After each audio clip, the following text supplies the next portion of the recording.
బహుశా యమజ ఏమైనా ప్లాన్ చేస్తుందేమో అనిపిస్తుంది. అవునా, నాకు కూడా అలాగే అనిపిస్తుంది. ఆ యమజ వల్ల కావేరి ఏదో ఇబ్బంది పడుతుంది, అది మనకు చెప్పలేకపోతుంది. ఆ యమజను అస్సలు వదిలిపెట్టాం. ఇప్పుడే వెళ్ళి దాని అంతు చూస్తాను. ఆగొచ్చు, ముందు కావేరి ఎక్కడుందో కనుక్కో.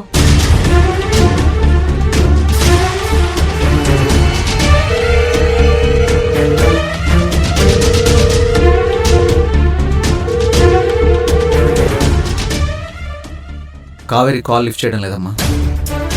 నో డౌట్ నాన్న, ఖచ్చితంగా ఏదో జరుగుతుంది. యమజ మళ్ళీ ఏదో ప్లాన్ చేస్తుంది.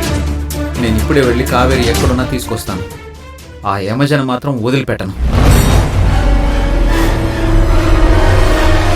యమజ, అన్ని చేసినా నిన్ను క్షమించి వదిలేసినా కూడా ఇంకా మా జీవితాలతో ఆడుకుంటుంది. అంతా బావుందంటే మళ్ళీ ఇప్పుడు ఈ సమస్య ఏంటని? ఆ యమజ మనల్ని వదిలిపెట్టేలా లేదు, ఏదో రకంగా ఇబ్బంది పెడుతూనే ఉంది. ఈసారి మాత్రం నేను ఆ యమజను వదిలిపెట్టను. నా కొడుకు కోడలు జోలికొస్తే ఊరుకునేదే లేదు.